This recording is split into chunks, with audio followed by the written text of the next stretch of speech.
ఆ బంతి మొక్కలోంచి దీన్ని తెచ్చినవాడు, ఇంత విచ్చుకునేట్టు చేసినవాడు, ఇది ఇలా ఒడిలిపోయేట్టు చేసినవాడు ఎక్కడున్నాడు అని మీకు అనుమానం వచ్చిందనుకోండి, అప్పుడు మీ పూజ ఆర్తితో ఉంటుంది. వాడే అటువంటి వాడై ఉన్నాడు, వాడు ఈ జగత్తునంతటినీ ఇలాగే సృష్టించి నిర్వహించి లయింపచేస్తున్నాడు, వాడే నా ఆరాధ్య దైవం అడిగో పూజా మందిరంలో అని మీరు ఓం నిధనపతయే నమః అని పువ్వేయండి.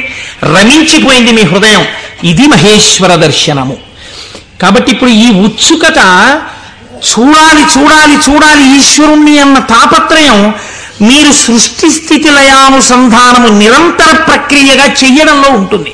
ఈ చెయ్యడంగా ఉంటే ఈశ్వరుడు ఎవడు? ఇప్పుడు మీరు తెలుసుకున్నారనుకోండి మహేశ్వరుడు ఏం చేస్తుంటాడో, ఇది తెలుసుకోవడం వల్ల మీకు ఆనందం కలుగుతుంది. ఇప్పుడు ఆయన సర్వజ్ఞత, తృప్తి, అనాదిబోధ, స్వతంత్రత, నిత్యమలుప్త శక్తి, అనంత శక్తిశ్చ విభోర్విధిజ్ఞా షడాహురంగాని మహేశ్వరస్య అంది శాస్త్రం. ఆయన సర్వజ్ఞత. నేను ఇక్కడ కూర్చునున్నాను అనుకోండి, నేను ఈ సభలో జరుగుతున్న విషయాన్ని పసిగట్టగలను. అసలు అది కూడా ఒక్కొక్కసారి జరగదు. ఎందుచేత అంటే నేను ఒక్కొక్కసారి అడిగినటువంటి ప్రశ్న కొంతమందికి ఈయన నిజంగానే అడుగుతున్నాడా అనిపించవచ్చు. ఎందుచేత అంటే మీరు నిన్నను కోటేశ్వరారు నిన్న ఉపన్యాసానికి వచ్చారు, నిన్న మీరు వచ్చారా అంటే అదేమిటి మీ ఎదురుగుండానే కదండి కూర్చున్నాం అంటారు. నాకు స్ఫురణలోకి వెళ్ళదు. ఎందుకు వెళ్ళదు అంటే నేను ఒక విషయాన్ని ప్రతిపాదన చేస్తున్నప్పుడు నా మనస్సు అసలు ఆ విషయం మీద రమిస్తే కదా అది వాక్కులుగా బయటికి వచ్చేది. నా మనసే రమించలేదనుకోండి, నా మనస్సు లోపల దర్శనం చేయట్లేదనుకోండి, మీకు వాక్కులుగా ఎలా వస్తుంది నా నోటి నుంచి?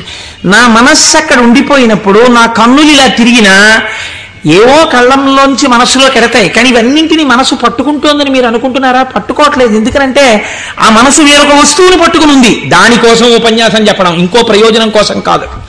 ఇలా కూర్చుంటే కాసేపు పట్టుకుంటుంది ఆ వస్తువునని. కాబట్టి ఇప్పుడు అది పట్టుకుని ఉంది, కాబట్టి ఇది పట్టుకోదు, ఇది వదిలిపెట్టేసింది. కాబట్టి కన్ను చూసినా మనస్సు పట్టుకోకుండా వదిలిపెడుతోంది. అలా మీకు నా యొక్క సర్వజ్ఞత యందు ఒక పరిధి ఉంది. నేను ఇక్కడే ఉన్నా నాకు కొన్ని తెలియవు. ఈశ్వరుడు అలా కాదు. మహేశ్వరుడంటే సమస్త ప్రాణుల యొక్క హృదయగతమైన అభిప్రాయములను కూడా తెలుసుకోగలడు. మీరు బాగా గుర్తుపెట్టుకోండి.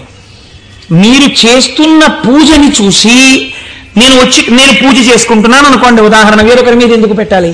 నేను పరమ డాంబికంగా ఇన్ని పువ్వులు పెట్టుకుని ఓం నిధనపతయే నమః, ఓం నిధనపతాంతికాయ నమః, ఓం ఊర్ధ్వాయ నమః, ఓం ఊర్ధ్వలింగాయ నమః అన్న పూజా మందిరంలో కూర్చుని పుష్పార్చన చేస్తున్నాను అనుకోండి.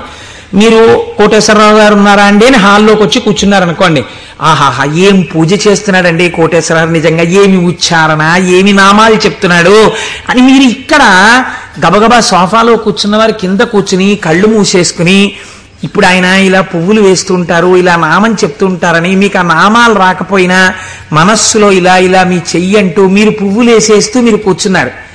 అక్కడ పూజ చేస్తున్న నేను నామాలు నోటితో చెప్తున్నాను, కానీ నా మనస్సు రేపు ఉదయం నేను పెళ్లికి వెళ్ళాలి, ఈ పెళ్లికి వెళ్ళినప్పుడు మనం 10ంటికి ఆఫీస్కి వెళ్ళిపోగలమా, లేకపోతే 1 గంట పర్మిషన్ పెట్టి 11 గంటలకు వెళ్ళిపోగలమా, ఒకవేళ వాళ్ళు భోజనానికి ఉండిపోమ్మంటే దీన్ని వంట చేయమని చెప్పడమా, అక్కర్లేదులే భోజనానికి ఎడదామందామా, భోజనానికి ఎడదామంటే ఇది మీరు వచ్చి నన్ను తీసుకెడతారా ఆఫీస్కి అయితే అంటుందేమో. ఇప్పుడు ఎక్కడున్నాను నేను వాళ్ళ ఇంట్లో పెట్టే భోజనం దగ్గర ఉన్నాను. పైకి ఏం చేస్తున్నాను? ఓం నిధనపతయే నమః, ఓం నిధనపతాంతికాయ నమః. నా పూజ వింటున్నవాడు, హాల్లో కూర్చున్నవాడు ఏం చేస్తున్నాడు?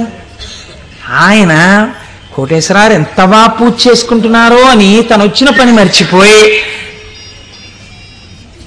తను రమించిపోయి ఇక్కడ ఈశ్వరుణ్ణి చూస్తే ఆయన పాదాల మీద బొడ్డు మల్లెలు వేసేస్తున్నాడు. ఇప్పుడు పూజ చేసిన ఫలితం ఈశ్వరుడు ఎవరికి వేస్తాడో తెలుసా అండి? హాల్లో కూర్చుని ఆయనకి వేస్తాడు. కోటేశ్వరరావుకి ఏం వేస్తాడో తెలుసా అండి? ఆయన పూజ చేసుకునేటట్టుగా గట్టిగా నామాలు చెప్పిన ఫలితం వేస్తాడు. చూసారా? ఇది సర్వజ్ఞత. ఇది మీకు దొరకదు. మీరేమంటారు? నేను బయటకు వస్తే కోటేశ్వరరావు పూజ చేసుకున్నారంటారు. హృదయగతమైన అభిప్రాయమును పట్టగలిగిన వాడు.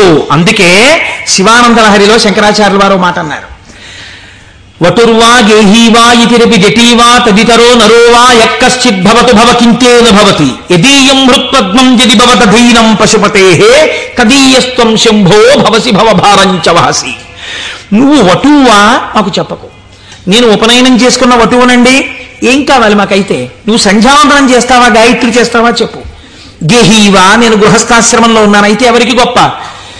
గేహీవా ఇతిరపి జటీవా తదితరో, మిగిలిన ఆశ్రమాలు ఏవైతే కానివ్వండి, మాకేమిటి గొప్ప? ఇవి కాదు. నీ మనస్సుని ఈశ్వరుడి పాదముల మీద పెట్టడం నీకొచ్చా? నీకొస్తే చెప్పు. ఈశ్వరుడు నీ వెంట పరిగెడుతున్నాడు, నీ మనస్సు అక్కడ పెట్టడానికి నువ్వు చేస్తున్నటువంటి పరిశ్రమకు పూజ అని పేరు. నీకు అది అలవాటు అవ్వడానికి పూజ చేస్తున్నావు. నువ్వు అది అలవాటు అయిపోతే ఎక్కడున్నా పూజ చేయగలవు, అంటే దాని అర్థం పూజ మానేయమని కాదు. కాబట్టి హృదయగతాభిప్రాయమును పట్టగలిగినటువంటి వాడు, ఇది సర్వజ్ఞత, స్వతంత్రత, ఇవి రెండు ముడిపడి ఉంటాయి ఈశ్వరుడితోటి. అన్నీ చూస్తుంటాడు ఏకకాలమునందు. సమస్త చరాచర జగత్తులో ఉన్నటువంటి ప్రాణుల యొక్క హృదయాంతర్గత భావములను తాను చూస్తాడు. చూసి ఆ భావముల యొక్క పరిపుష్టి చేత మోక్షాన్ని కూడా అనుగ్రహించేస్తాడు. నీకు పైకి దొరకదు, నీకు ఒక్క నాటికి పైకి చూస్తే దొరకదు. ఇది నేను మీకు దీనికి ఒక ఉదాహరణ చెప్తాను. మనం ఇవి వినటం చేతనే పరమశివుడు ప్రసన్నుడవుతాడు. పెరియ పురాణం అని మనకి నాయనార్ల చరిత్ర చెప్తుంది. అందులో శాక్య నాయనార్ అని ఒక నాయనార్, ఆయనకి గొప్ప శివభక్తి తత్పరుడు. కానీ ఆయన ఉన్నటువంటి రోజులు ఎటువంటివంటే, శివుడి గురించి మాట్లాడడం కానీ, శివాన్న నామం చెప్పడం కానీ, శివార్చన చెయ్యడం కానీ కుదరనటువంటి భయంకరమైన పరిస్థితులలో ఆనాటి రోజులున్నాయి. లోపల పరమభక్తి, శివారాధన చెయ్యాలని. కాంచీపురంలో ఉండేవాడు మహానుభావుడు. శివలింగాన్ని ఒక దాన్ని తీసుకొచ్చి రోడ్డు మీద పెట్టారు ఆ రోజుల్లో.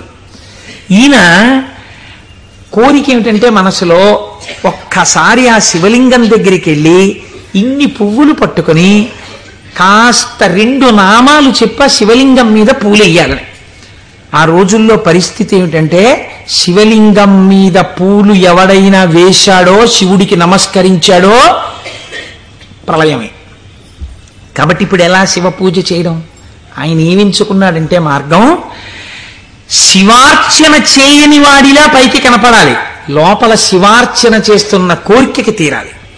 అందుకని ఆయన అటుగా వెడుతూ రోజు అన్నం తినే ముందు కళ్ళంబట నీళ్లు పెట్టుకుని, శివ నీ పూజ చెయ్యకుండా ఎలా తిననయ్యా అన్నామని ఆ రోడ్డు మీద ఉన్న శివలింగం దగ్గరికి వెళ్ళి, శివుడివా నువ్వు శివుడివా అనో రాయి తీయడం,